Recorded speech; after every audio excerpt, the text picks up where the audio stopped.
आज के इस गतिशील और अनिश्चित आर्थिक माहौल में जहां हर कोई अपने भविष्य को सुरक्षित करने और आर्थिक रूप से स्वतंत्र होने का सपना देखता है, रॉबर्ट टी कियोसाकी की famous book rich dad's guide to investing एक प्रकाश स्तंभ की तरह है। इस किताब में कियोसाकी अपने बहुमूल्य अंतर्दृष्टि और निवेश के वर्षों के अनुभव को साझा करते हैं। उनका मुख्य उद्देश्य पाठकों को फाइनेंस की जटिल दुनिया को सरल बनाना और उन्हें फाइनेंशियल फ्रीडम की राह पर मार्गदर्शन करते हुए उस लक्ष्य तक पहुंचने में मदद करना है। कियोसाकी सिर्फ एक लेखक नहीं, वे एक सफल बिजनेसमैन और इन्वेस्टर भी हैं। उनकी शिक्षाएं उनके प्रसिद्ध रिच डैड से प्रेरित हैं, जिन्होंने उन्हें पैसे और निवेश के बारे में एक अद्वितीय दृष्टिकोण सिखाया। कियोसाकी पाठकों को पैसे और निवेश के प्रति एक पारंपरिक सोच से हटकर एक सशक्त और अलग मानसिकता अपनाने के लिए प्रोत्साहित करते हैं। उनका मानना है कि वित्तीय सफलता सिर्फ कड़ी मेहनत से नहीं आती, बल्कि स्मार्ट तरीके से पैसे को काम पर लगाने से भी मिलती है। इस संक्षिप्त सारांश के माध्यम से हम कियोसाकी द्वारा प्रस्तुत किए गए महत्वपूर्ण सिद्धांतों, रणनीतियों और नियमों की गहराई में उतरने की नींव रखेंगे। हम यह पता लगाएंगे कि कैसे उनकी शिक्षाएं आपको अपनी वित्तीय स्थिति को बदलने और दीर्घकालिक संपत्ति का निर्माण करने में मदद कर सकती हैं। मेरे प्यारे दोस्तों, यह बात हम सभी भली भांति जान चुके हैं कि आज के समय में सिर्फ पैसे कमाना ही काफी नहीं, बल्कि उससे कहीं ज्यादा जरूरी है उस पैसे को समझदारी से निवेश करना। निवेश ही वह जादुई चाबी है जिसे सही तरीके से सीखकर और इस्तेमाल करके हम अपने पैसे को कई गुना बढ़ा सकते हैं और केवल दिखावे के नहीं, बल्कि सही मायने में असली वाले अमीर बन सकते हैं। मेरा मतलब है वो अमीर जिसके पास ढेर सारी निवेशित संपत्तियां हैं, जिससे वह लगातार अपनी संपत्ति को बढ़ाता जा रहा है। यह कोई रातों रात होने वाला चमत्कार नहीं है, बल्कि एक सोची समझी रणनीति और सही ज्ञान का परिणाम है। इसी स्थायी और वास्तविक अमीरी की अवधारणा को गहराई से समझने के लिए आज हम निवेश पर लिखी गई अब तक की सबसे प्रभावशाली और फेमस किताबों में से एक पर चर्चा करने जा रहे हैं। इसका नाम है rich dad's guide to investing, निवेश के लिए रिच डैड का मार्गदर्शन, जिसे महान रॉबर्ट कियोसाकी ने लिखा है। और हम सभी यह भी जानते हैं कि जब बात पैसे और वित्तीय मामलों पर गहन विचार विमर्श की आती है, तो रॉबर्ट कियोसाकी से बेहतर मार्गदर्शक शायद ही कोई और हो सकता है। इस उत्कर्ष कृति में आप यह जानेंगे कि सही मायने में अमीर लोग अपनी पूंजी कहाँ निवेश करते हैं और उनकी अचूक निवेश रणनीतियाँ क्या होती हैं। यह सिर्फ एक किताब नहीं है, बल्कि वित्तीय स्वतंत्रता की राह पर आपका सबसे भरोसेमंद साथी बनने का वादा करती है। तो आइए मिलकर इस यात्रा को शुरू करें और जानें कि कैसे हम भी उन अमीरों की लीग में शामिल हो सकते हैं। नमस्कार दोस्तों, स्वागत है आप सभी का हमारे YouTube channel the book beacon पर। यहाँ पर बेस्ट सेलिंग बुक्स की शानदार समरी देते हैं। आज हम रॉबर्ट कियोसाकी द्वारा लिखित किताब की डिटेल में व्याख्या करेंगे, जिससे आप इसके प्रत्येक लेसन को आसानी से समझ सकें और अपने जीवन में उतार सकें। हमने इसे 28 लेसन्स में विभाजित किया है, जो आपको फाइनेंशियल नॉलेज और कौशल से ओतप्रोत कर देंगे। इन लेसन्स के माध्यम से आप निवेश की दुनिया की गहरी समझ हासिल करेंगे और सीखेंगे कि कैसे एक साधारण निवेशक से प्रगति करके एक पेशेवर निवेशक और अंततः एक धनी व्यक्ति बने।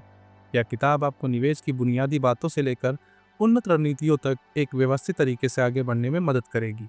आप सीखेंगे कि कैसे शुरुआती गलतियों से बचना है और अपनी निवेश रणनीति को समय के साथ विकसित करना है और वित्तीय स्वतंत्रता की राह पर आगे बढ़ना है। बाजार में मौजूद विभिन्न प्रकार के निवेशकों को पहचानें और समझें। बाजार विभिन्न प्रकार के निवेशकों से भरा है, जिनमें खुदरा निवेशक, संस्थागत निवेशक और उच्च निवल मूल्य वाले व्यक्ति शामिल हैं। प्रत्येक प्रकार के निवेशक की अपनी निवेश शैली, जोखिम सहनशीलता और वित्तीय लक्ष्य होते हैं। यह जानना बहुत महत्वपूर्ण है कि ये विविध खिलाड़ी बाजार को कैसे प्रभावित करते हैं। एक सफल निवेशक बनने के लिए आवश्यक मूलभूत सिद्धांतों और आदतों को विकसित करें। सफलतापूर्वक निवेश करने के लिए सिर्फ भाग्य की बात नहीं, इसमें ज्ञान, अनुशासन, धैर्य और सही मानसिकता की आवश्यकता होती है। यह किताब आपको उन महत्वपूर्ण आदतों और सिद्धांतों को अपनाने में मार्गदर्शन करेगी जो आपको दीर्घकालिक सफलता की ओर ले जाएंगे। यह समझें कि बाजार का 90% पैसा केवल 10% निवेशकों के पास क्यों है। यह चौंकाने वाला आंकड़ा वित्तीय साक्षरता और निवेश रणनीतियों में अंतर को दर्शाता है। यह किताब उन विशिष्ट रणनीतियों और मानसिकता को उजागर करेगी जो इन सफल 10% निवेशकों को बाकी लोगों से अलग करती है। एक साधारण निवेशक और एक पेशेवर निवेशक के बीच के महत्वपूर्ण अंतरों को पहचानें। पेशेवर निवेशक के पास निवेश का गहरा ज्ञान, विश्लेषण करने की क्षमता और जोखिम प्रबंधन कौशल होता है। यह किताब आपको इन अंतरों को समझने और अपनी निवेश रणनीति को बेहतर बनाने में मदद करेगी। एक धनी निवेशक बनने के लिए किन आवश्यक तत्वों की आवश्यकता होती है, इस पर स्पष्टता प्राप्त करें। अमीरी रातों रात नहीं मिलती। इसके लिए एक सुविचारित योजना, दृढ़ता और वित्तीय ज्ञान की निरंतर खोज की आवश्यकता होती है। यह किताब उन प्रमुख तत्वों पर प्रकाश डालेगी जो आपको धन सृजन की दिशा में ले जाएंगे। समझें कि कैसे एक धनी निवेशक हर तरह के बाजार में पैसा कमाता है, चाहे बाजार ऊपर जा रहा हो, नीचे जा रहा हो या स्थिर हो। सफल निवेशक बदलते बाजार की स्थितियों के अनुकूल होने में माहिर होते हैं। वे विभिन्न निवेश रणनीतियों का उपयोग करते हैं और जानते हैं कि कब अवसर का लाभ उठाना है, चाहे बाजार की दिशा कुछ भी हो। लेसन 1, निवेश के लिए अपने मस्तिष्क को प्रशिक्षित करना। आपके रिच डैड की सलाह बिल्कुल सही है। निवेश की शुरुआत बाहरी दुनिया में निवेश करने से पहले अपने भीतर के निवेश से शुरू होती है। आपको सबसे पहले अपनी सोच और निवेश के प्रति दृष्टिकोण को प्रशिक्षित करना होगा। इसका अर्थ है कि आपको उन अवसरों को ध्यान इसका अर्थ है कि आपको उन अवसरों को देखने की क्षमता विकसित करनी होगी जो एक साधारण निवेशक को कभी दिखाई नहीं देते। यह तभी संभव है जब आपके पास ठोस वित्तीय ज्ञान हो। इसके लिए आपको निवेश से संबंधित अधिक से अधिक किताबें पढ़नी चाहिए, निवेश सेमिनारों में भाग लेकर ज्ञान अर्जित करना चाहिए और अपने वित्तीय मामलों को संभालने के लिए एक विश्वसनीय टीम बनानी चाहिए जिसमें एक अकाउंटेंट और एक भरोसेमंद ब्रोकर शामिल हो।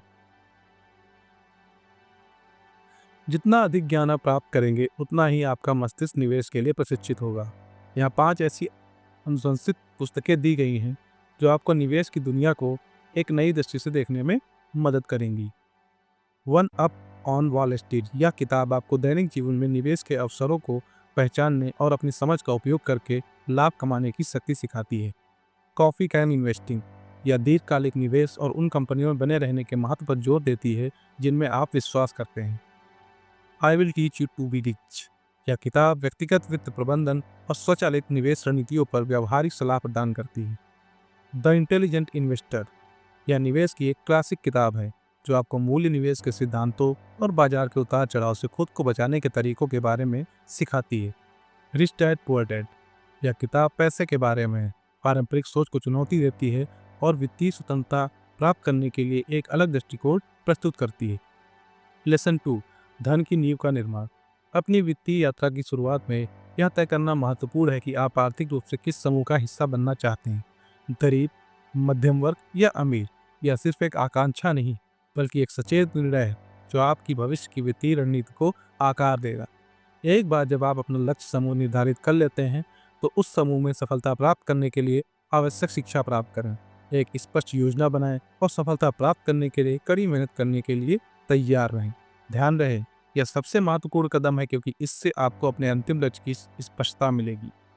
यह आपको यह भी समझने में मदद करेगा कि उस समूह में रहने के लिए आपको क्या सीखने की आवश्यकता है, आपको कौन से कदम उठाने होंगे और आपको कितनी मेहनत करनी होगी। एक ठोस टीम बनाने के लिए हमें बहुत स्पष्टता और एक मजबूत निर्णय की आवश्यकता होगी। यह आत्मचिंतन और यथार्थवादी मूल्यांकन की मांग करता है। लेसन 3, विकल्पों का चयन। जीवन में हर इंसान के सामने 3 बुनियादी विकल्प होते हैं जो उसकी वित्तीय नीयत को निर्धारित करते हैं।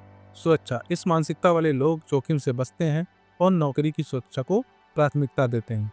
वे अक्सर इस तरह की सलाह देते हैं, स्कूल जाओ, अच्छे मार्क्स लाओ और एक उच्च वेतन वाली नौकरी प्राप्त करो। वे स्थिरता चाहते हैं और अप्रत्याशित वित्तीय जोखिम से बचना चाहते हैं। आराम, इस मानसिकता वाले लोग केवल उन निवेशों में पैसा लगाना चाहते हैं जिनमें कोई जोखिम ना हो या जोखिम मुक्त निवेश हो जिनमें सफलता की 100% गारंटी हो। वे आराम और निश्चितता को महत्व देते हैं, भले ही इसका मतलब संभावित रूप से कम रिटर्न हो। अमीर बनना, अमीर बन अमीर मानसिकता वाले लोग यह समझते हैं कि जोखिम के बिना महत्वपूर्ण सफलता प्राप्त करना असंभव है।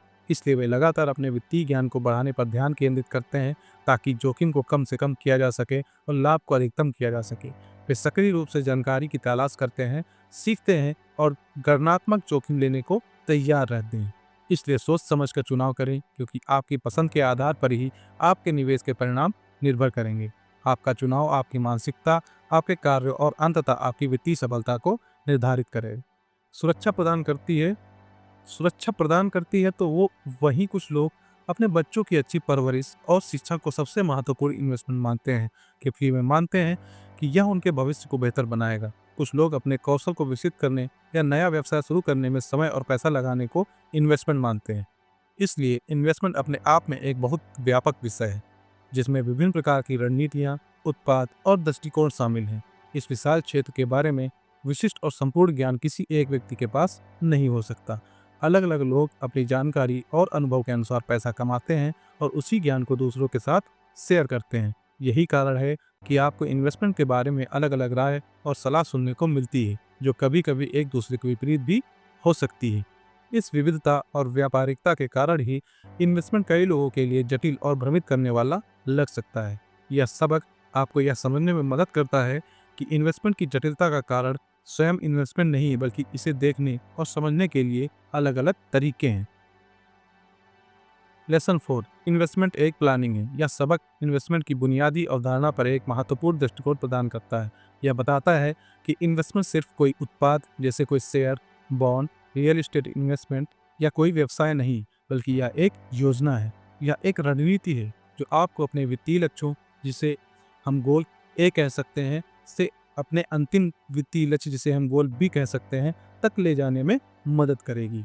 इसका मतलब है कि आपको अपनी यात्रा के अंतिम पड़ाव को ध्यान में रखकर शुरुआत करनी चाहिए। उदाहरण के लिए, आपका वित्तीय लक्ष्य सेवानिवृत्त होने के बाद धन जमा करना, अपने बच्चों की शिक्षा के लिए पैसे बचाना या अपना खुद का व्यवसाय शुरू करना हो सकता है। यह योजना आपको यह तय करने में मदद करेगी कि आपको कितने पैसों की आवश्यकता है, कब तक आवश्यकता है और उस लक्ष्य तक पहुंचने के लिए आपको कौन से कदम उठाने होंगे।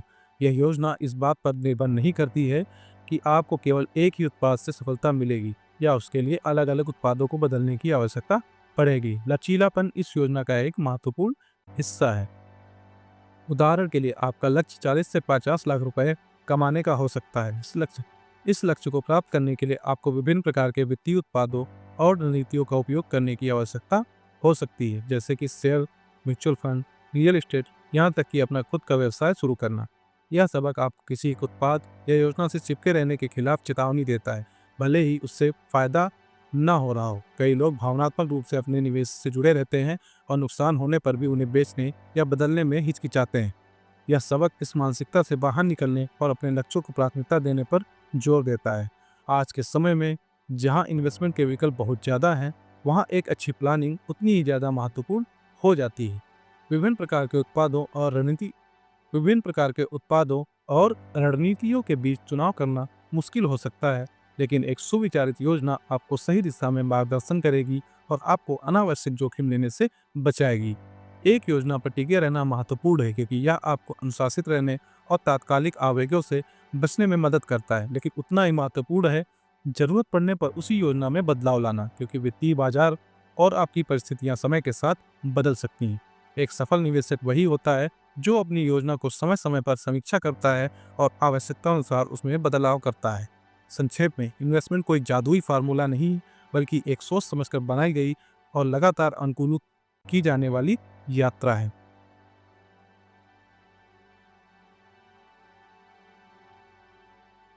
लेसन 5, अमीर योजना और गरीब योजना। जिंदगी में वित्तीय सफलता हासिल करने के लिए या वित्तीय कठिनाइयों का सामना करने के लिए योजना बनाना एक महत्वपूर्ण कदम है। यह समझना जरूरी है कि हम अपनी वित्तीय योजना को किस तरह से बनाते हैं और ये योजनाएं हमें किस दिशा में ले जाती हैं। मूल रूप से वित्तीय योजनाएं दो प्रकार की होती हैं: अमीर बनने की योजना और गरीब बनने की योजना। अमीर बनने की योजना का अर्थ है सक्रिय रूप से उन सिद्धांतों और रणनीतियों को सीखना और लागू करना जो धन का निर्माण करती हैं। इसमें व्यवसाय शुरू करना और उसे बढ़ाना, विभिन्न प्रकार के निवेशों जैसे स्टॉक, रियल एस्टेट, बॉन्ड आदि के बारे में जानकारी हासिल करना और उनमें निवेश करना शामिल है।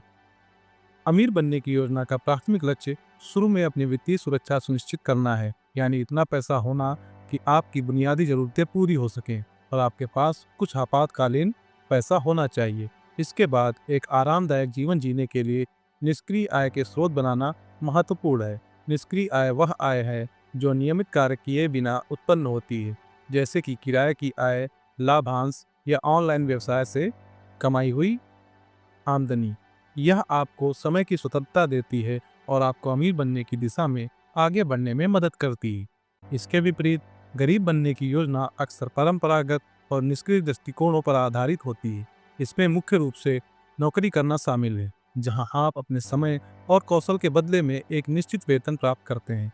भविष्य की वित्तीय सुरक्षा के लिए रिटायरमेंट के लिए पैसा बचाना एक आम रणनीति है, लेकिन यह अक्सर पर्याप्त नहीं होती, खासकर महंगाई के प्रभाव को देखते हुए। कुछ पैसे शेयर बाजार में निवेश करना एक और तरीका है जो गरीब योजना में शामिल हो सकता है, लेकिन अक्सर बिना पर्याप्त जानकारी और रणनीति के किया जाता है, जिससे जोखिम बढ़ जाता है। सबसे महत्वपूर्ण बात यह है कि गरीब योजना में अपनी वित्तीय शब्दावली यानी फाइनेंशियल वोकेबुलरी को बढ़ाने यानी वित्तीय मामलों की गहरी समझ विकसित करने पर ध्यान नहीं दिया जाता। यह ज्ञान की कमी गलत निर्णय लेने और वित्तीय अवसरों को चूकने का कारण बन सकती है। अब यह व्यक्तिगत चुनाव का मामला है कि हम किस प्रकार की योजना बनाना चाहते हैं। क्या हम सक्रिय रूप से धन का निर्माण करना चाहते हैं और वित्तीय स्वतंत्रता प्राप्त करना चाहते हैं, या हम पारंपरिक रास्ते पर चलकर सीमित वित्तीय संभावनाओं से संतुष्ट रहना चाहते हैं। लेसन 6, सही प्लान कैसे चुनें। अपनी वित्तीय सफलता के लिए सही योजना का चुनाव एक महत्वपूर्ण निर्णय है। यहाँ 3 प्रभावी तरीके दिए गए हैं जिनकी मदद से आप अपने लिए उपयुक्त वित्तीय रणनीति विकसित कर सकते हैं। अपने आप से स्पष्ट प्रश्न पूछें कि आप कितना पैसा कमाना चाहते हैं। यह सिर्फ एक अस्पष्ट इच्छा नहीं होनी चाहिए, बल्कि एक विशिष्ट और मापने योग्य लक्ष्य होना चाहिए। जैसे, मैं अगले 5 वर्षों में एक्स रुपए निष्क्रिय आय उत्पन्न करना चाहता हूँ। अपने वित्तीय लक्ष्यों को स्पष्ट रूप से परिभाषित करने से आपको एक दिशा मिलती है और आप अपनी योजना को उस लक्ष्य के रूप में बना सकते हैं। यह आपको यह निर्धारित करने में भी मदद करता है कि आपको किस स्तर की आय और निवेश की आवश्यकता होगी। अनुभवी और पेशेवर निवेशकों से मिलें ताकि वे अपनी विस्तृत जानकारी और विशेषज्ञता के अनुसार आपके लिए एक अच्छी योजना बना सकें और आपको सही दिशा दिखा सकें। वित्तीय सलाहकार, निवेश प्रबंधक या सफल उद्यमी वित्तीय मामलों के विशेषज्ञ होते हैं। वे आपके वित्तीय लक्ष्यों, जोखिम सहनशीलता और समय सीमा को समझकर आपके लिए व्यक्तिगत रूप से उपयुक्त निवेश योजना विकसित करने में मदद कर सकते हैं। वे आपको विभिन्न निवेश विकल्पों, उनसे जुड़े जोखिमों और संभावित रिटर्न्स के बारे में मार्गदर्शन कर सकते हैं। हालांकि यह सुनिश्चित करना महत्वपूर्ण है कि आप एक विश्वसनीय और अनुभवी पेशेवर का चयन करें जो आपकी आवश्यकताओं को प्राथमिकता देता हो। एक समृद्ध वित्तीय शब्दावली विकसित करें और निवेश और व्यवसाय के बारे में एक अमीर इंसान की तरह सोचें। अपनी वित्तीय शिक्षा पर ध्यान केंद्रित करना महत्वपूर्ण है। वित्तीय अवधारणाओं, निवेश रणनीतियों और व्यावसायिक सिद्धांतों को समझना आपको सूचित निर्णय लेने और वित्तीय अवसरों को पहचानने में मदद करेगा। अमीर इंसान की तरह सोचने का अर्थ है अभाव की मानसिकता से दूर जाना और प्रचुरता की मानसिकता को अपनाना। इसका मतलब है कि आय के नए स्रोतों की तलाश करना और निवेश को एक लागत के बजाय एक अवसर के रूप में देखना और दीर्घकालिक धन निर्माण पर ध्यान केंद्रित करना। अपनी वित्तीय शब्दावली को बढ़ाने के लिए किताबें पढ़ना, सेमिनार में भाग लेना या ऑनलाइन संसाधन खोजना फायदेमंद हो सकता है। लेसन 7, डिसाइड करें कि आप क्या बनना चाहते हैं। जैसा कि पहले बताया गया है, आपकी वित्तीय स्थिति, चाहे आप आर्थिक रूप से सुरक्षित हो, आरामदायक जीवन जी रहे हो या अमीर हो, यह सब आपकी वित्तीय योजनाओं और आपके द्वारा उठाए गए कदमों पर निर्भर करता है। यह एक सचेत निर्णय लेने और उसके अनुसार कार्य करने का मामला है। यहाँ पर उन 3 संभावित वित्तीय स्थितियों का विस्तार दिया गया है जिन्हें आप अपनी योजना के माध्यम से प्राप्त कर सकते हैं। पहला है फाइनेंशियली सिक्योर। इसका मतलब है कि आपके पास अपनी बुनियादी आवश्यकताओं जैसे भोजन, आवास, कपड़े, स्वास्थ्य सेवा आदि को पूरा करने के लिए पर्याप्त धन है और आपके पास अप्रत्याशित खर्चों या आपात स्थितियों से बचने के लिए कुछ बचत है। वित्तीय रूप से सुरक्षित होने का अर्थ है कि आप लगातार वित्तीय तनाव में नहीं हैं और आप अपनी बुनियादी जरूरतों के बारे में चिंतित नहीं हैं। दूसरा, कंफर्टेबल। एक आरामदायक वित्तीय स्थिति में आप न केवल अपनी बुनियादी जरूरतों को पूरा करने में सक्षम होते हैं, बल्कि आपके पास कुछ अतिरिक्त धन भी होता है जिनका उपयोग आप अपनी पसंद के अनुसार कर सकते हैं, जैसे कि छुट्टियां, शौक या मनोरंजन। आप कर्ज के बोझ से मुक्त होते हैं और भविष्य के लिए बचत करने में सक्षम होते हैं। आपकी आय आपके व्यक्तिगत खर्चों से अधिक होती है, जिससे आपको वित्तीय स्वतंत्रता का कुछ स्तर प्राप्त होता है। तीसरा, अमीर। अमीर होने का मतलब है आपके पास पर्याप्त संपत्ति और निवेश है जिनसे महत्वपूर्ण निष्क्रिय आय उत्पन्न होती है। आप पैसे के लिए काम करने की आवश्यकता से मुक्त हैं और आपके पास अपने समय और संसाधनों को उन चीज़ों पर लगाने की स्वतंत्रता है जो आपके लिए महत्वपूर्ण है। अमीर लोग अक्सर विभिन्न प्रकार के व्यवसायों और निवेशों में शामिल होते हैं जो उनके धन को बढ़ाते रहते हैं। यदि आप अमीर बनना चाहते हैं तो आपको इन तीनों चरणों के लिए एक योजना बनानी चाहिए, एक के बाद एक। सबसे पहले फाइनेंशियल सिक्योर रहने की प्लानिंग बनाएं ताकि आपको और आपकी फैमिली को फाइनेंशियल सपोर्ट मिले। नंबर 2, कंफर्टेबल जीवन जीने के लिए आपको ऐसा कोई पैसिव इनकम सोर्स बनाना चाहिए जहां से होने वाली इनकम आपके पर्सनल खर्चों से ज़्यादा हो। नंबर 3, अमीर बनने के लिए पहले इन्वेस्टमेंट के बारे में सीखिए। अमीरी का मार्ग अक्सर बुद्धिमानीपूर्ण निवेश के माध्यम से प्रशस्त होता है। विभिन्न निवेश विकल्पों जैसे stock, bond, real estate, mutual fund आदि उनसे जुड़े जोखिमों और संभावित रिटर्न्स के बारे में व्यापक जानकारी प्राप्त करें और निवेश की रणनीतियों को समझें और अपने वित्तीय लक्ष्यों के अनुरूप निवेश करें। यह एक सतत सीखने की प्रक्रिया है और आपको नवीनतम वित्तीय रुझानों और अवसरों से अवगत रखेगी। Lesson 8, investment risk. Investment risk भरा है या रिस्क भरा नहीं है। आमतौर पर लोग निवेश को जोखिम भरा मानते हैं, लेकिन वास्तविकता यह है कि जोखिम का सही स्रोत निवेश नहीं है, बल्कि इसकी समझ की कमी और उचित नियंत्रण का अभाव है। यहाँ उन 3 मुख्य कारणों का विश्लेषण किया गया है जिसकी वजह से लोग निवेश को जोखिम भरा मानते हैं। उन्हें इन्वेस्टमेंट के बारे में जरूरी ट्रेनिंग नहीं मिलती, जिस वजह से कई बार वो अपने इन्वेस्टमेंट में नुकसान उठाते हैं। निवेश के बारे में पर्याप्त ज्ञान और शिक्षा का अभाव एक बहुत बड़ा कारण है कि लोग निवेश में नुकसान उठाते हैं। बिना सोचे समझे किसी भी निवेश में कूदना या दूसरों की सलाह पर आंख मूंद कर भरोसा करना खतरनाक हो सकता है। निवेश के मूल सिद्धांतों, विभिन्न प्रकार के निवेशों, बाजार के रुझानों और जोखिम प्रबंधन तकनीकों का समझना बहुत महत्वपूर्ण है। वित्तीय शिक्षा प्राप्त करने से निवेशकों को सूचित निर्णय लेने और संभावित नुकसान को कम करने में मदद मिलती है। इन्वेस्टमेंट पर कंट्रोल नहीं होता। जिस कंपनी के शेयर या असेट में वो इन्वेस्ट करते हैं, कम नॉलेज के कारण वो इन्वेस्टमेंट में होने वाले नुकसान को मिनिमाइज नहीं कर पाते। जब निवेशक किसी कंपनी के शेयर या किसी अन्य संपत्ति में निवेश करते हैं तो वे अप्रत्यक्ष रूप से उस कंपनी या संपत्ति के प्रदर्शन पर निर्भर होते हैं। अगर निवेशक के पास उस कंपनी या संपत्ति के बारे में पर्याप्त जानकारी नहीं है तो वे होने वाले नुकसान को कम करने के लिए सक्रिय कदम नहीं उठा सकते। निवेश पर नियंत्रण पाने का मतलब है अनुसंधान करना अनुसंधान करना अनुसंधान करना, कंपनी के वित्तीय स्वास्थ्य का विश्लेषण करना, उद्योग के रुझानों को समझना और जरूरत पड़ने पर अपने निवेश को समायोजित करने के लिए तैयार रहना। ज्यादातर लोग अंदर से इन्वेस्टमेंट नहीं करते। शेयर मार्केट में अंदर से इन्वेस्टमेंट का मतलब है किसी कंपनी के बारे में खुद नॉलेज लेना और ठीक से इन्वेस्ट करना। अंदर से निवेश करने का अर्थ है सतही जानकारियों पर भरोसा करने के बजाय गहन शोध और विश्लेषण करना। इसका मतलब है कि कंपनी के वित्तीय विवरणों को समझना, उसके व्यवसाय मॉडल का मूल्यांकन करना, प्रबंधन टीम का आकलन करना और प्रतिस्पर्धात्मक परिदृश्य का विश्लेषण करना। जब निवेशक आंतरिक ज्ञान के आधार पर निवेश करते हैं तो वे अधिक आत्मविश्वास से निर्णय लेते हैं और बाजार की अस्थिरता से आसानी से प्रभावित नहीं होते हैं। संक्षेप में बताऊं तो निवेश अपने आप में जोखिम भरा नहीं है। अज्ञानता, नियंत्रण की कमी और सतही दृष्टिकोण ही निवेश को जोखिम भरा बनाते हैं। वित्तीय शिक्षा प्राप्त करके, उचित शोध करके और सक्रिय रूप से अपने निवेश का प्रबंधन करके आप निवेश से जुड़े जोखिम को काफी हद तक कम कर सकते हैं। लेसन 9, इन्वेस्टमेंट के साथ जीवन में अपना रिस्क कम करें। यह एक विरोधाभासी लग सकता है, लेकिन वास्तव में निवेश करके हम अपने जीवन में कई तरह के जोखिमों को कम कर सकते हैं। जब हम जॉब करते हैं या कोई बिजनेस करते हैं तो हमारा पूरा परिवार पूरी तरीके से हम पर डिपेंड होता है और ये उनके लिए बहुत बड़ा रिस्क होता है क्योंकि जीवन बहुत ज़्यादा अनसर्टेन है, अनिश्चित है। जब परिवार का मुख्य इनकम कमाने वाला केवल एक नौकरी या व्यवसाय पर निर्भर होता है तो यह एक महत्वपूर्ण जोखिम पैदा करता है। नौकरी खोना, व्यवसाय में असफलता या अप्रत्याशित स्वास्थ्य संबंधी समस्याएं परिवार की वित्तीय स्थिरता को गंभीर रूप से प्रभावित कर सकती है। जीवन अप्रत्याशित है और ऐसी घटनाओं को संभावना हमेशा बनी रहती है। इसी रिस्क को कम करने के लिए हमारे पास सबसे सुरक्षित और सबसे अच्छा ऑप्शन है टर्म इंश्योरेंस। टर्म इंश्योरेंस एक प्रकार का जीवन बीमा है जो एक निश्चित अवधि के लिए कवरेज प्रदान करता है। यदि इस अवधि के दौरान बीमाधारक की मृत्यु हो जाती है तो नामांकित व्यक्ति को एक पूर्व निर्धारित राशि मिलती है। यह राशि परिवार को वित्तीय सुरक्षा प्रदान करती है और उन्हें आय के नुकसान के प्रभाव से निपटने में मदद करती है। इसलिए टर्म इंश्योरेंस को एक बेहद महत्वपूर्ण जोखिम प्रबंधन उपकरण माना जाता है, खासकर उन लोगों के लिए जिनके परिवार वित्तीय रूप से उन पर निर्भर होते हैं।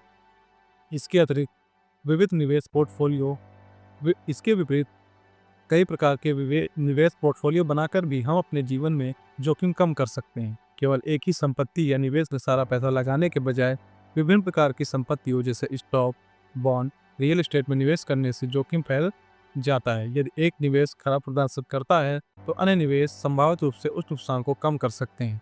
यह वित्तीय स्थिरता प्रदान करता है और हमें केवल एक आय स्रोत पर निर्भर रहने के जोखिम से बचाता है। जबकि निवेश में कुछ जोखिम शामिल होता है, बुद्धिमानीपूर्ण निवेश रणनीतियों और उपकरणों जैसे टर्म इंश्योरेंस का उपयोग करके हम अपने जीवन में कई महत्वपूर्ण वित्तीय जोखिमों को कम कर सकते हैं और अपने और परिवार के लिए एक सुरक्षित भविष्य सुनिश्चित कर सकते हैं। लेसन 10, निवेश के बुनियादी नियम। यह अध्याय निवेश के कुछ मूलभूत सिद्धांतों पर प्रकाश डालता है जो आपको एक सफल निवेशक बनने में मदद कर सकते हैं। यहाँ निवेश के कुछ जरूरी नियम बताए गए हैं। नंबर 1, बेसिकली इनकम कमाने के 3 तरीके होते हैं: active income, portfolio income and passive income. अमीर बनने के लिए आपको ज़्यादा मेहनत पैसिव और पोर्टफोलियो इनकम के लिए करनी चाहिए। सीधे शब्दों में कहें तो आय अर्जित करने के 3 मुख्य तरीके हैं। एक्टिव इनकम, या वह आय है जिसके लिए आप सक्रिय रूप से काम करते हैं, जैसे कि आपकी नौकरी से मिलने वाली सैलरी या वेतन। इसके लिए आपको समय और मेहनत लगानी होती है। आप जितना काम करते हैं उतनी ही आपकी इनकम होती है। पोर्टफोलियो इनकम, यह आय आपके निवेश से आती है, जैसे कि शेयर बाजार में खरीदे गए शेयरों से मिलने वाला डिविडेंड या फिर बॉन्ड से मिलने वाला ब्याज। आप एक बार निवेश करते हैं और आपको निवेश आपके लिए आय उत्पन्न करता रहता है। इसकी वैल्यू निवेश के प्रदर्शन पर निर्भर करती है। पैसिव इनकम, यह वह आय है जिसके लिए आपको लगातार सक्रिय रूप से काम करने की आवश्यकता नहीं होती। इसके कुछ उदाहरण हैं: रेंटल इनकम, संपत्ति से मिलने वाला किराया, ऑनलाइन कोर्स बेचकर होने वाली कमाई, या फिर किसी ऐसे व्यवसाय से आने वाली आय जिसमें आपकी सक्रिय भागीदारी कम से कम। आप एक बार सिस्टम बनाते हैं और वह आपके लगातार आय उत्पन्न करता रहता है। अमीर बनने की राह पर चलने के लिए आपको एक्टिव इनकम पर निर्भर नहीं रहना चाहिए। आपको पैसिव इनकम और पोर्टफोलियो इनकम के स्रोत बनाने पर ध्यान केंद्रित करना चाहिए। यह आपको समय के साथ वित्तीय स्वतंत्रता प्राप्त करने में मदद करेगा, क्योंकि आपकी आय केवल आपके काम करने के घंटों पर निर्भर नहीं रहेगी। अपनी एक्टिव इनकम को ऐसे शेयर्स, बिजनेस बनाने या रियल एस्टेट खरीदने में इन्वेस्ट करें जो आपके बिना काम करके पोर्टफोलियो और पैसिव इनकम कमा कर दें। इसका सीधा अर्थ है कि अपनी नौकरी या व्यवसाय से मिलने वाली आय को समझदारी से इस्तेमाल करें। केवल खर्च करने के बजाय उस पैसे को उन संपत्तियों में लगाएं जो आपके लिए और अधिक पैसा कमा सकें। जैसे शेयर, अच्छी कंपनियों के शेयर खरीदने से आपको डिविडेंड के रूप में पोर्टफोलियो इनकम मिल सकती है और आपको समय के साथ शेयरों की कीमत बढ़ने पर कैपिटल गेंस भी होता है। बिजनेस बनाना, एक ऐसा व्यवसाय शुरू करें जो आपके बिना भी काम कर सके। पैसिव इनकम का एक शक्तिशाली स्रोत बन सकता है, जिसमें आपको शुरुआत में अधिक मेहनत करनी होगी, लेकिन एक बार स्थापित होने के बाद यह लगातार आय प्रदान करता रहेगा। रियल एस्टेट खरीदना, किराए पर देने के लिए प्रॉपर्टी खरीदें पैसिव इनकम का एक लोकप्रिय तरीका है। आप हर महीने किराया वसूल सकते हैं। मुख्य विचार यह है कि अपनी मेहनत से कमाए गए पैसे को ऐसे कामों में लगाएं जो आपके लिए लगातार आय का प्रवाह बनाए रखें, भले ही आप सक्रिय रूप से काम ना कर रहे हैं। नंबर 3, इन्वेस्ट करते समय हमेशा इंश्योर करें कि आपका प्रिंसिपल अमाउंट सेफ रहे। यह निवेश का एक बहुत ही महत्वपूर्ण नियम है। इसका मतलब है कि निवेश करते समय अपनी मूल पूंजी, वह राशि जो आपने निवेश की है, को सुरक्षित रखने को प्राथमिकता दें। निवेश में जोखिम तो होता है, लेकिन आपको ऐसे निवेशों से बचना चाहिए जिनमें आपकी मूल राशि खोने का खतरा बहुत ज़्यादा होता है। उदाहरण के लिए अत्यधिक सट्टेबाजी वाले निवेश या बिना सोचे समझे किसी भी योजना में पैसा लगाना जोखिम भरा हो सकता है। समझदारी से निवेश करें और अपनी जोखिम उठाने की क्षमता को समझें। अपनी पूंजी को बचाने के लिए डाइवर्सिफिकेशन एक अच्छा तरीका है, जिसमें आप अपने पैसे को अलग अलग तरह के निवेशों में लगा सकते हैं। असेट और लायबिलिटी को समझें। असेट का मतलब वह खर्च जो आपकी जेब में पैसा लाए, और लायबिलिटी का मतलब वह जो आपकी जेब से पैसा निकाले। यह एक बुनियादी वित्तीय अवधारणा है। असेट यह वह चीज़ है जो आपको पैसा कमा कर देती है। उदाहरण के लिए किराए की संपत्ति, शेयर, व्यवसाय या कोई भी निवेश जो आपको नियमित आय देता है। लायबिलिटी या वह चीज़ है जो आपकी जेब से पैसा निकालती है।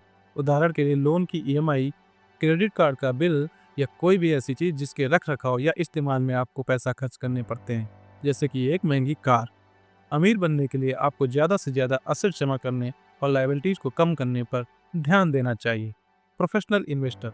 अब प्रोफेशनल इन्वेस्टर अपने इन्वेस्टमेंट के रिस्क और रिवार्ड फैक्टर को एनालाइज करके, रिस्क को कम करके और प्रॉफिट बढ़ाते हैं। पेशेवर निवेशक निवेश करने से पहले गहन शोध और विश्लेषण करते हैं। वे हर निवेश के संभावित जोखिम और उससे मिलने वाले संभावित मुनाफे का आकलन करते हैं। उनका लक्ष्य होता है कि जोखिम को कम से कम रखा जाए और मुनाफे को बढ़ाया जाए। वे केवल भावनाओं के आधार पर निवेश नहीं करते, बल्कि तथ्यों और डेटा का उपयोग करके सोच समझकर फैसले लेते हैं। एक सामान्य निवेशक के तौर पर आपको भी इस तरीके की सावधानी बरतनी चाहिए और निवेश करने से पहले पूरी जानकारी हासिल करनी चाहिए। लेसन 11, फाइनेंशियल एजुकेशन बढ़ाएं। यह अध्याय वित्तीय साक्षरता के महत्व पर जोर देता है और इसे बढ़ाने के तरीकों पर सुझाव देता है। वित्तीय शिक्षा बढ़ाने के लिए किसी कंपनी की फाइनेंशियल स्टेटमेंट्स पढ़ें, जैसे इनकम स्टेटमेंट, एक्सपेंस स्टेटमेंट्स और असेट मेकिंग, ताकि किसी कंपनी में इन्वेस्ट करने से पहले उसकी सेल्स और मैनेजमेंट के बारे में पता चल सके। इसके अलावा अपने फाइनेंस को मैनेज करें। वित्तीय शिक्षा बढ़ाने के लिए आप कंपनियों की वित्तीय विवरणियाँ, जैसे कि आय विवरण, एक्सपेंस स्टेटमेंट, असेट स्टेटमेंट, जिसे बैलेंस शीट भी कहते हैं, पढ़ने और समझना सीखना चाहिए। इन विवरणों को पढ़कर आपको किसी कंपनी की वित्तीय स्थिति, उसकी बिक्री, उसके खर्चे और उसकी संपत्ति और देनदारियों के बारे में महत्वपूर्ण जानकारी मिलती है। यह जानकारी आपको यह तय करने में मदद करती है कि उस कंपनी में निवेश करना एक बुद्धिमानी भरा फैसला होगा या नहीं। इनकम स्टेटमेंट यह बताता है कि कंपनी ने एक निश्चित अवधि में कितना पैसा कमाया और कितना खर्च किया, जिससे उसकी लाभ या हानि का पता चलता है। व्यय विवरण यानी एक्सपेंस स्टेटमेंट यह कंपनी के विभिन्न खर्चों का व्यापक विवरण देता है। बैलेंस शीट या एक निश्चित समय पर कंपनी की संपत्ति, देनदारियां यानी लायबिलिटीज और इक्विटी का विवरण देता है। किसी कंपनी में निवेश करने से पहले इन वित्तीय विवरणों का विश्लेषण करके आप उसकी बिक्री की गति, प्रबंधन की कुशलता और समग्र वित्तीय स्वास्थ्य के बारे में जान सकते हैं। इसके अलावा अपने फाइनेंस को मैनेज करने, इसका अर्थ है कि आपको अपनी व्यक्तिगत आय और खर्चों का हिसाब रखना चाहिए, बजट बनाना चाहिए और यह सुनिश्चित करना चाहिए कि आप अपनी वित्तीय स्थिति को बेहतर बनाने के लिए कौन से कदम उठा रहे हैं। ऐसा करने से आपको प्रैक्टिकल नॉलेज बढ़ेगी। जितना ज़्यादा आप नॉलेज बढ़ाएंगे, उतना ज़्यादा आपको मदद मिलेगी। इसलिए ये बात इस किताब में कई बार बार बताई गई। वित्तीय विवरणियों को पढ़ने और अपने वित्त का प्रबंधन करने से आपको निवेश और वित्त के बारे में व्यवहारिक ज्ञान प्राप्त होगा। यह सिर्फ सैद्धांतिक ज्ञान नहीं होगा, बल्कि आप वास्तविक दुनिया में वित्तीय सिद्धांतों को लागू करना सीखेंगे। जितना अधिक आप अपनी वित्तीय जानकारी बढ़ाएंगे, उतना ही बेहतर आप निवेश के फैसले ले पाएंगे, जोखिमों को समझ पाएंगे और अपनी वित्तीय स्थिति को सुधार पाएंगे। यही कारण है कि इस किताब में वित्तीय शिक्षा के महत्व पर बार बार जोर दिया गया है। लेसन 12, फाइनेंशियल नॉलेज को आसान बनाएं। जब कोई इन्वेस्टर फाइनेंशियल स्टेटमेंट पढ़ने लगता है तो असेट और लायबिलिटी का अंदाजा लगाना आसान हो जाता है। फाइनेंशियल एजुकेशन के लिए ये दो बातें जरूर याद रखें। When an investor starts reading financial statement, it becomes easier to estimate assets and liabilities. पहला, कैश फ्लो। आपके पास कैश फ्लो आ रहा है, अपने असेट को कैश फ्लो देने वाला बनाएं। एग्जाम्पल के लिए, आप घर के रेंट की पेमेंट करते हैं, ऐसे में आपके दिए हुए पैसे के बदले कोई फाइनेंशियल रिटर्न नहीं मिलता, तो ये लायबिलिटी हो गई। दूसरी ओर, आप एक अपार्टमेंट खरीदकर उसे किराए पर चढ़ा देते हैं। सबसे पहले और महत्वपूर्ण यह बात है कि कैश फ्लो वह पैसा है जो आपके पास आता है। अपने असेट्स को इस तरह से विकसित करें कि वे आपको कैश फ्लो प्रदान करें। यदि आप अपने रहने के लिए घर का किराया देते हैं तो यह आपके लिए लायबिलिटी होगा, क्योंकि आप पैसा दे रहे हैं और बदले में कोई वित्तीय लाभ नहीं मिल पा रहा है। दूसरी ओर, यदि आप एक अपार्टमेंट खरीदते हैं और उसे किराए पर चढ़ा देते हैं तो इससे आपको हर महीने किराया मिलेगा, जो आपके लिए कैश फ्लो उत्पन्न करेगा। मान लो आपकी मंथली मैनेजमेंट कॉस्ट 2,000 रुपये है और मंथली रेंट 10,000 रुपये आ रहा है, तो इससे होने वाले 8,000 रुपये की एक्स्ट्रा इनकम आपके लिए कैश फ्लो बनेगी। हो सकता है अभी इसको लेने के लिए आपको लोन लेना पड़े, लेकिन जब लोन ख़त्म होगा तो ये आपकी हेल्प होगी। या फिर बिना लोन के घर खरीदने के बारे में सोचें। मान लो उस अपार्टमेंट की मासिक रखरखाव लागत 2000 और आपको उससे मिलने वाला किराया 10,000 है, तो रखरखाव खर्च निकालने के बाद आपको 8,000 की अतिरिक्त आय हो रही, जो आपके लिए कैश फ्लो बनेगी। लेसन 13, गलतियों का मैजिक। मिस्टेक सक्सेस का एक हिस्सा है। जो गलती से बचे रहने की कोशिश करते हैं वह इन्वेस्टमेंट और बिजनेस के बारे में जरूरी लेसन्स नहीं सीख पाते और लाइफ टाइम स्ट्रगल करते रहते हैं। गलती ना करना ऑथर के पुअर डैड की तरह है, जो ऑथर से अक्सर पैसे को लेकर ऐसी बातें करते थे कि मैं कोई फाइनेंशियल रिस्क नहीं लूंगा क्योंकि मैं पैसा नहीं खोना चाहता। इसी तरह बेसिक इन्वेस्टमेंट और मैनेजमेंट की एजुकेशन नहीं लेना, सिर्फ प्रॉफिट पर ध्यान देना भी फेलियर की ओर ले जा सकता है। गलतियां सफलता का एक अभिन्न अंग होती। जो लोग गलती करने से डरते हैं और उनसे बचने की कोशिश करते हैं, वे निवेश और व्यवसाय के बारे में महत्वपूर्ण सबक नहीं सीख पाते। इसके परिणाम स्वरूप वे जीवन भर संघर्ष करते रहते हैं।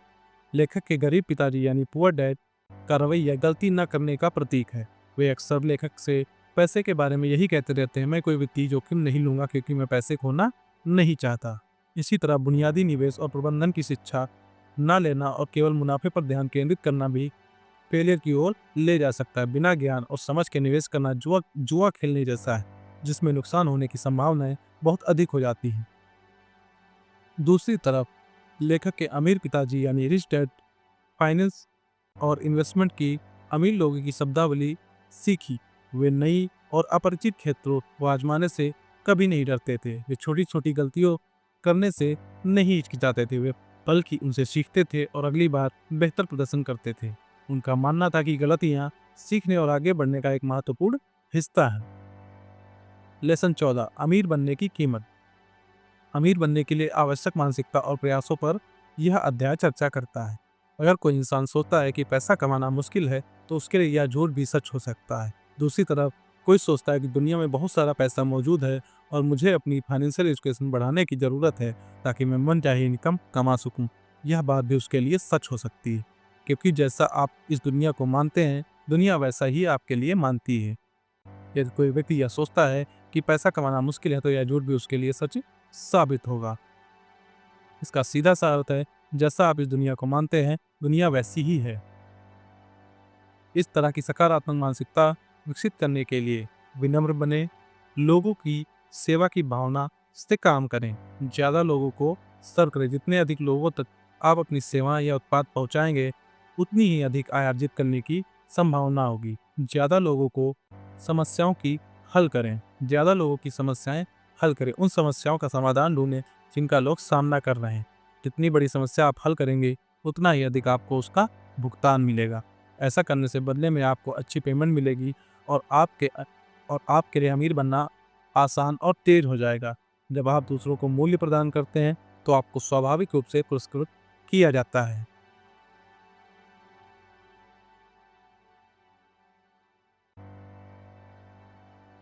Lesson 15, 90/10 puzzle. यह इन्वेस्टमेंट लेसन एक महत्वपूर्ण अवलोकन पर आधारित है, जिसे 90/10 पजल कहा जाता है।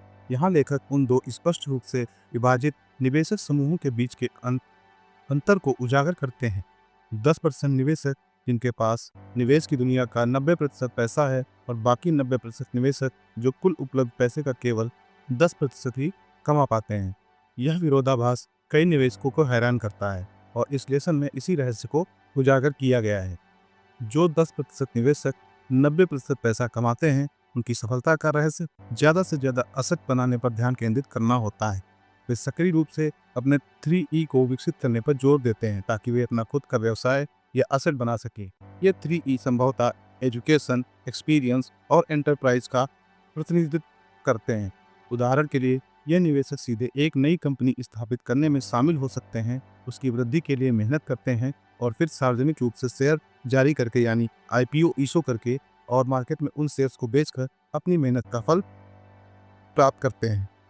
दिलचस्प बात यह है कि 90% पैसे के मालिक बाकी 10% दूसरी स्थापित कंपनियों के शेयर्स और अन्य असेट्स में भी निवेश करते हैं, लेकिन उनकी प्राथमिक ध्यान पहले अपनी खुद की कंपनी या असेट बनाने पर होता है। वे जानते हैं कि संपत्ति का निर्माण दीर्घकालिक धन सृजन की कुंजी है, और यह उन्हें निवेशों पर अधिक नियंत्रण प्रदान करता है। जबकि दूसरी तरफ 10% पैसे कमाने वाले 90% निवेशक अपने ज़्यादातर पैसे दूसरे लोगों की कंपनीज में निवेश करने पर केंद्रित करते हैं। यह निश्चित रूप से एक बुरी निवेश रणनीति नहीं है, खासकर शुरुआती निवेशकों के लिए, लेकिन इस तरह के असेट्स में आपका कोई प्रत्यक्ष नियंत्रण नहीं होता, इसलिए आपके प्रॉफिट और लॉस काफ़ी हद तक उस कंपनी के प्रबंधन, उसकी रणनीतियों और समग्र कंपनी के स्थितियों पर, मार्केट स्थितियों पर निर्भर करते हैं। इसके अलावा ये निवेशक अक्सर blue chip funds, top 500 companies और निफ्टी 50 कंपनीज में निवेश करते हैं, जो सुरक्षित विकल्प माने जाते हैं, लेकिन वे पैसा, कैश फ्लो, बिजनेस और निवेश के बारे में अपने ज्ञान को बढ़ाने पर पर्याप्त ध्यान नहीं देते हैं। वे निष्क्रिय रूप से निवेश करते हैं और सक्रिय रूप से धन सृजन के अवसर को तलाशने से चूक जाते हैं। लेसन 16, 90/10 पजल को सॉल्व करना है। यदि आप 90/10 पजल को सॉल्व करने की कोशिश कर रहे हैं, तो आप अंततः इस निष्कर्ष पर पहुंचेंगे कि अपनी खुद की कंपनी बनाना या असेट का निर्माण करना ही इसका मुख्य जवाब है। यदि इस प्रश्न का आपका जवाब हाँ है कि आप अपना खुद का व्यवसाय बनाना चाहते हैं, तो यह आपके लिए एक बहुत ही महत्वपूर्ण दिशा संकेत है। अगर आप बिजनेस करने की सोचते हैं, तो शुरुआत में अपने आसपास की दुनिया पर ध्यान केंद्रित करें। सबसे पहले अपने खुद की जीवन की समस्याओं को ऑब्जर्व करें, उन चुनौतियों को पहचानें जिनका आप सामना करते हैं। फिर दूसरे लोगों की समस्याओं को देखें और उन्हें सॉल्व करने के तरीकों के बारे में सोचें। मुख्य उद्देश्य केवल पैसा कमाना नहीं होना चाहिए, बल्कि समस्याओं को सॉल्व करके सोसाइटी को अगले लेवल तक ले जाने और लोगों के जीवन में वैल्यू ऐड करने के बारे में सोचना चाहिए। जब आप किसी की ज़रूरतों को पूरा करते हैं, तो पैसा एक स्वाभाविक परिणाम के रूप में आ जाता है। एक बार जब आप अपने संभावित बिजनेस के विचार को चुन लेते हैं, तो तत्काल एक्शंस लेना शुरू कर दें, या बाजार अनुसंधान करना, एक व्यवसाय योजना बनाना या एक छोटा प्रोटोटाइप बनाना हो सकता है। और जैसे जैसे आप आगे बढ़ते रहते हैं, टाइम के साथ अपने आप को डेवलप करते रहें, नई स्किल्स सीखें, मेंटर से मार्गदर्शन प्राप्त करें और अपनी गलतियों से सीखें। इसके अलावा एक सक्सेसफुल बिजनेसमैन बनने के लिए आपका कॉन्फिडेंस और खुद पर भरोसा भी बहुत जरूरी है। चुनौतियां और असफलताएं रास्ते में आएंगी, लेकिन आत्मविश्वास और दृढ़ संकल्प आपको उनसे पार करने में मदद करेंगे। अपने विजन पर विश्वास रखें और लगातार प्रयास करते रहें। लेसन 17, इन्वेस्टर्स के प्रकार। यदि यहाँ आप अलग अलग तरह के इन्वेस्टर्स के प्रकार और उनके इन्वेस्टमेंट को कंट्रोल करने के तरीके जानेंगे। यह लेसन निवेशकों को उनकी विशेषताओं और वित्तीय पहलुओं पर उनके नियंत्रण के स्तर के आधार पर वर्गीकृत करता है। इन्वेस्टमेंट को कंट्रोल करने के तरीके। नंबर 1, इनकम पर सेल्फ कंट्रोल। अपनी आय को प्रभावी ढंग से प्रबंधित करने और उसे ट्रैक करने की क्षमता। यह बजट बनाना और अनावश्यक खर्चों पर नियंत्रण रखना शामिल है। एक्सपेंस पर कंट्रोल। अपने खर्चों पर सचेत रूप से निगरानी रखना और उन्हें अपनी वित्तीय योजनाओं के अनुरूप रखना। नंबर 3, इन्वेस्टमेंट का मैनेजमेंट। अपने निवेश पोर्टफोलियो को सक्रिय रूप से प्रबंधित करने की क्षमता, जिसमें निवेशों का चयन, आवंटन और समय समय पर समीक्षा करना शामिल है। Number 4, tax management. कानूनी तरीकों का उपयोग करके अपने कर दायित्व को कम करने की रणनीतियों को समझना और लागू करना। Number 5, information management. बाजार की स्थितियों, आर्थिक रुझानों और निवेश के अवसरों के बारे में प्रासंगिक जानकारी इकट्ठा करने, विश्लेषण करने और उसका उपयोग करने की क्षमता। 5 तरह के इन्वेस्टर्स इस प्रकार हैं। नंबर 1, मान्यता प्राप्त इन्वेस्टर। यह एक ऐसा इन्वेस्टर है जिसकी लगभग $1 लाख से ज़्यादा एनुअल इनकम होती है। इन निवेशकों के पास निवेश के लिए पर्याप्त पूंजी होती है, लेकिन आवश्यक नहीं होती कि उनके पास उन्नत निवेश ज्ञान हो। क्वालिफाइड इन्वेस्टर एक योग्य इन्वेस्टर समझता है कि पब्लिकली कैसे काम करें। इसका मतलब है कि वे सार्वजनिक रूप से कारोबार करने वाली कंपनियों के कामकाज, नियमों और विनियमों को समझते हैं। इसको आउटसाइड इन्वेस्टर के रूप में भी जाना जाता है, क्योंकि वे कंपनी का प्रबंधन का हिस्सा नहीं होते। Number 3, mutual investor. इनके पास 3 E's होते हैं: एजुकेशन, एक्सपीरियंस एंड एक्सपर्टाइज। और यह इन्वेस्टमेंट की दुनिया को समझते हैं, जैसे टैक्स, कॉर्पोरेट लॉस का इस्तेमाल करके टैक्स को कैसे कम किया जाता है। वे न केवल निवेश के सिद्धांतों को जानते हैं, बल्कि कर कानूनों और कॉर्पोरेट नियमों का उपयोग करके अपने निवेश को अनुकूलित करने में भी सक्षम होते हैं।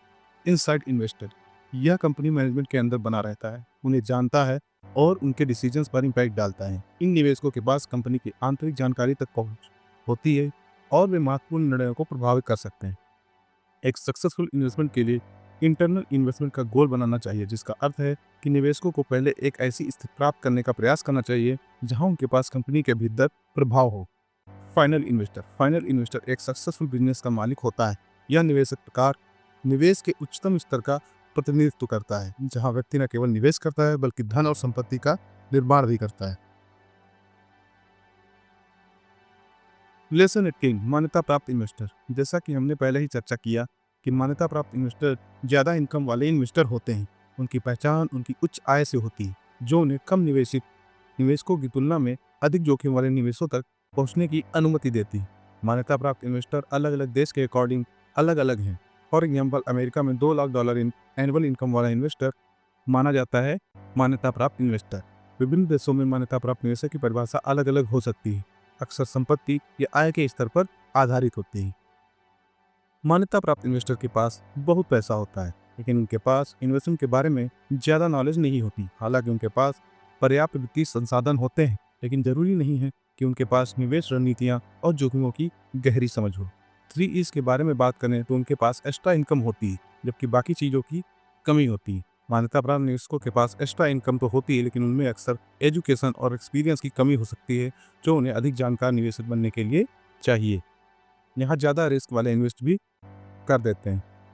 ज्ञान की कमी के कारण मान्यता प्राप्त निवेशक कभी कभी बिना पूरी तरह से समझे उच्च जोखिम वाले निवेशों में शामिल हो सकते हैं, जिससे संभावित नुकसान हो सकता है। Lesson 19, qualified investor. एक ऐसा इंसान जिसके पास पैसा है और साथ ही इन्वेस्टमेंट के बारे में कुछ नॉलेज होती है, वो क्वालिफाइड इन्वेस्टर कहलाता है। क्वालिफाइड इन्वेस्टर इन चीज़ों पर कंट्रोल होता है। नंबर 1, अपने आप पर। वे अपने वित्तीय निर्णयों में अनुशासित और भावुक होते हैं। नंबर 2, इनकम, एक्सपेंस, असेट और लायबिलिटी पर। वे अपनी आय और व्यय को प्रभावी ढंग से प्रबंधित करते हैं और अपनी संपत्ति और देनदारियों की ठोस समझ रखते हैं। नंबर 3, खरीदने और बेचने पर। उनके पास निवेश कब खरीदना है और कब बेचना है, इस बारे में सूचित निर्णय लेने की क्षमता होती है। लेसन 20, पारस्परिक निवेशक यानी म्यूचुअल फंड इन्वेस्टर। एक पारस्परिक निवेशक, जिसे हम एक अनुभवी निवेशक भी कह सकते हैं, निवेश के बारे में उतना ही जानता है जितना कि एक योग्य निवेशक, लेकिन इससे भी बढ़कर उससे टैक्स कानूनों और कॉरपोरेट कानूनों की अच्छी समझ होती है। यह निवेश का एक अच्छा स्तर है जहां सफलता की संभावना बढ़ जाती है। अगर कोई इस स्तर पर पहुंचता है तो वह तेजी से बदलते बाजार में भी लाखों डॉलर बना सकता है। इस स्तर पर कई अमीर लोग मौजूद हैं जो इस ज्ञान का उपयोग करके अपनी संपत्ति बढ़ाते हैं। लेसन 21, इनसाइड इन्वेस्टर, अंदरूनी निवेशक। अंदरूनी निवेशक वे होते हैं जो निवेश प्रक्रिया के अंदर होते हैं। वे निवेश या कंपनी के प्रबंधन और निर्णयों को नियंत्रित करते हैं। उदाहरण के लिए, वे अपने व्यवसाय के मालिक के रूप में नियंत्रण रखते हैं या किसी अन्य कंपनी में सबसे बड़े शेयरधारक बनकर नियंत्रण प्राप्त कर सकते हैं। अक्सर ऐसे निवेशक अंतर्राष्ट्रीय स्तर पर काम करते हैं। अंदरूनी निवेशकों के पास 3 E's भी होते हैं: experience, expertise and exposure. Lesson 22, अंतिम निवेशक। अंतिम निवेशक वह होता है जो ऐसे मूल्यवान संपत्ति का निर्माण करता है जो लाखों लोगों तक पहुंचती है। बिल गेट्स का माइक्रोसॉफ्ट सॉफ्टवेयर इसका एक उत्कृष्ट उदाहरण है। ये निवेशक बड़ी कंपनियों का निर्माण करते हैं जिनमें अन्य निवेशक निवेश करते हैं। अंतिम निवेशक सभी निवेश के नियंत्रकों को नियंत्रित करते हैं और उनके पास 3 E's भी होते हैं जो उन्हें किसी भी निवेश का या बिजनेस को आगे बढ़ाने में मदद करते हैं। लेसन 23, धीरे धीरे अमीर बनने का तरीका। धीरे धीरे अमीर बनने का तरीका यह है कि आप पहले अपने पैसे बचाएं और उसे ऐसे असेट्स में निवेश करें जो आपको नियमित रूप से मासिक आय प्रदान करते रहें। फिर उस आय का उपयोग करके एक और असेट बनाएं ताकि आपका कैश फ्लो बढ़ता रहे और आपकी निष्क्रिय आय यानी पैसिव इनकम आती रहे और अधिक हो जाए। आपको तब तक ऐसे असेट्स बनाते रहना चाहिए जब तक आप अपने वित्तीय लक्ष्यों को प्राप्त करके अमीर न बन जाएं। उदाहरण के लिए, एक घर खरीदें, उसे किराए पर दें और उस किराए से प्राप्त पैसे का उपयोग करके दूसरा घर खरीदें, फिर उस दूसरे घर को भी किराए पर दे दें। इस प्रक्रिया को तब तक दोहराते रहें जब तक आप अपने वित्तीय लक्ष्यों तक नहीं पहुंच जाते। लेसन 24, जॉब करते हुए अमीर बनने का तरीका। जॉब करते हुए अमीर बनने के लिए इन चरणों का पालन करें। नंबर 1, पार्ट टाइम असेट बनाएं। अपनी नौकरी के साथ साथ अपने खाली समय में एक पार्ट टाइम व्यवसाय शुरू करें। नंबर 2, आवश्यक कौशल और कानून सीखें। पार्ट टाइम में आपको एक व्यवसायी और निवेशक बनने के लिए आवश्यक कौशल और कानून सीखने चाहिए, जैसे कि संचार कौशल, नेतृत्व क्षमता, टीम प्रबंधन, टैक्स कानून और कॉर्पोरेट नियम। यहाँ आप जितनी अधिक मेहनत करेंगे उतनी ही जल्दी सफल होंगे। लेसन 25, उद्यमी बनने की तीव्र इच्छा। अमीर बनने के लिए आपके अंदर एक उद्यमी बनने की तीव्र इच्छा होनी चाहिए। इस इच्छा को आप इन तरीकों से विकसित कर सकते हैं। नंबर 1, निवेश के लिए पैसे बचाएं। पैसे बचाते समय हमेशा यह बात याद रखें कि आप ज़्यादा पैसा कमाने के लिए बचत करते रहें, ना कि मनोरंजन पर खर्च करने के लिए। व्यापार शुरू करें। जितना जल्दी हो सके एक व्यवसाय शुरू करें, चाहे आप किसी समस्या को हल करने वाले उत्पाद के साथ शुरुआत करें। नंबर 3, कौशल में सुधार करें। चरण दर चरण अपने कौशल में सुधार करें। अपने 3 E's अनुभव, विशेषज्ञता, जोखिम में सुधार करें और वित्तीय विवरणों को पढ़ना सीखें। लेसन 26, व्यवसाय कैसे शुरू करें। यह लेसन व्यवसाय शुरू करने के पीछे के मुख्य उद्देश्यों पर केंद्रित है और योजना बनाने के महत्व पर जोर देता है। यहाँ 3 मुख्य कारण बताए गए हैं कि लोग व्यवसाय क्यों शुरू कर सकते हैं। अधिक कैश फ्लो कमाने के लिए। इस उद्देश्य के साथ व्यवसाय शुरू करने का मतलब है कि आप नियमित रूप से आय उत्पन्न करना चाहते हैं। यह आय आपके व्यक्तिगत खर्चों को पूरा करने, बचत को बढ़ाने या अन्य निवेशों के लिए इस्तेमाल की जा सकती है। आप कोई दुकान, ऑनलाइन स्टोर या सर्विस आधारित कंपनी शुरू कर सकते हैं जो नियमित रूप से ग्राहकों को उत्पाद और सेवाएं बेचती है। संपत्ति किराए पर देना। आप एक घर, अपार्टमेंट या वाणिज्यिक संपत्ति खरीद कर उसे किराए पर देकर मासिक आय प्राप्त कर सकते हैं। इस रणनीति का उद्देश्य एक व्यवसाय बनाना और उसे बाद में बेचकर लाभ कमाना है। इस दृष्टिकोण में व्यवसाय को एक परिसंपत्ति के रूप में देखा जाता है जिसे विकसित करके बेचा जा सकता है। आप एक स्टार्टअप शुरू कर सकते हैं, उसे एक सफल मॉडल तक बढ़ा सकते हैं और फिर उसे किसी अन्य कंपनी या निवेशक को बेच सकते हैं। प्राप्त धनराशि से आप अन्य अधिक लाभ देने वाली संपत्तियों में निवेश कर सकते हैं। व्यवसाय बनाएं और इसे सार्वजनिक करें। इस दृष्टिकोण में आप एक कंपनी बनाना चाहते हैं जो एक सामाजिक समस्या का समाधान करे और अंततः सार्वजनिक रूप से कारोबार करे। इसका मतलब है कि आप अपनी कंपनी के शेयर जनता को बेचेंगे। आप एक पर्यावरण अनुकूल कंपनी, एक स्वास्थ्य सेवा कंपनी या प्रौद्योगिकी कंपनी शुरू कर सकते हैं और फिर प्रारंभिक सार्वजनिक पेशकश यानी IPO के जरिए शेयर जारी कर सकते हैं। जब लोग आपके शेयर खरीदेंगे तो आपकी आय उत्पन्न होगी। व्यवसाय शुरू करने से पहले आपको यह तय करना होगा कि आपका प्राथमिक उद्देश्य क्या है। उद्देश्य तय करने के बाद आपको उसके अनुसार योजना बनानी चाहिए। हर उद्देश्य के लिए अलग अलग रणनीतियाँ और संसाधनों की आवश्यकता होती है। Lesson 27, cash flow management. यह लेसन किसी भी व्यवसाय के लिए नकदी प्रवाह यानी कैश फ्लो मैनेजमेंट के महत्व पर प्रकाश डालता है। कैश फ्लो से तात्पर्य व्यवसाय में आने और जाने वाले धन से है। यह बहुत जरूरी है क्योंकि यह व्यवसाय की दैनिक गतिविधियों को बनाए रखता है, जैसे कि कर्मचारियों को वेतन देना, ऋण चुकाना और आपूर्तिकर्ताओं को भुगतान करना। यह पाठ इस बात पर जोर देता है कि व्यवसाय शुरू करते ही कैश फ्लो सकारात्मक होना चाहिए। एक किराने की दुकान को हर दिन सामान खरीदने और बेचने में नकदी प्रवाह यानी कैश फ्लो की आवश्यकता होती है। यही नकदी प्रवाह यदि कैश फ्लो नकारात्मक है तो व्यवसाय जल्दी ही बंद हो जाएगा। व्यवसाय के लिए कैश फ्लो ठीक वैसे ही जरूरी है जैसे शरीर के लिए खून। सकारात्मक कैश फ्लो बनाए रखने पर ध्यान केंद्रित करना चाहिए। दैनिक कैश फ्लो का प्रबंधन करना बहुत महत्वपूर्ण है क्योंकि बहुत से नए व्यवसाय इसे नजरअंदाज कर देते हैं और इसी कारण असफल हो जाते हैं। लेसन 28, संचार प्रबंधन यानी कम्युनिकेशन मैनेजमेंट। संचार प्रबंधन से तात्पर्य कंपनी के भीतर और बाहर सभी संचार चैनलों का प्रभावी ढंग से प्रबंधन करने से है। यह सफल व्यवसाय संचालन के लिए आवश्यक है। बाहरी संचार, बिक्री, ग्राहकों को उत्पाद या सेवाएं बेचना। वितरण, उत्पादों को ग्राहकों तक पहुंचाना। ग्राहक सेवा, ग्राहकों को सहायता और समर्थन प्रदान करना। निवेशक संबंध, निवेशकों के साथ संवाद स्थापित करना। सार्वजनिक संबंध, जनता के साथ कंपनी की छवि को बनाए रखना। आंतरिक संचार, पूरी टीम के साथ सफलता और असफलता को साझा करना। टीम के सदस्यों के बीच पारदर्शिता बनाए रखना। कर्मचारियों के साथ नियमित बैठकें, नियमित रूप से संवाद करके कर्मचारियों के साथ प्रभावी ढंग से जुड़ना चाहिए। सलाहकारों के साथ नियमित संचार, सलाहकारों से मार्गदर्शन प्राप्त करना चाहिए। मानव संसाधन नीतियाँ, कंपनी में काम करने वाले कर्मचारियों के लिए नियम बनाने चाहिए। कंपनी के अंदर और बाहर दोनों जगह प्रभावी संचार बनाए रखें। बाहरी संचार ग्राहक संबंधों और सार्वजनिक छवि के लिए महत्वपूर्ण है। आंतरिक संचार कर्मचारियों को एक साथ लाने और कंपनी के लक्ष्यों को हासिल करने के लिए महत्वपूर्ण है। यह पाठ उन लोगों के लिए महत्वपूर्ण है जो व्यवसाय शुरू करने या मौजूदा व्यवसाय को बेहतर बनाने के बारे में सोच रहे हैं। प्रत्येक विषय पर ध्यान केंद्रित करने से आपको सफलता प्राप्त करने में मदद मिल सकती है। रॉबर्ट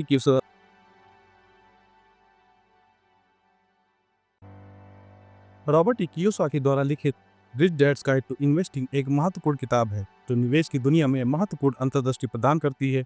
वित्तीय शिक्षा और मानसिकता समृद्धि पर ध्यान केंद्रित करते हुए कियोसाकी स्थापित मान्यताओं को चुनौती देते हैं और पाठकों को अपने वित्तीय भविष्य पर नियंत्रण पाने की शक्ति प्रदान करते हैं। हालांकि इसमें विशिष्ट निवेश रणनीतियों की कमी हो सकती है। यह किताब उन लोगों के लिए उत्कृष्ट प्रारंभिक बिंदु है जो एक दीर्घकालिक निवेश मानसिकता विकसित करना चाहते हैं या आपके निवेश को एक अलग दृष्टिकोण से देखने और वित्तीय स्वतंत्रता के लिए एक मजबूत नींव बनाने के लिए प्रोत्साहित करती है।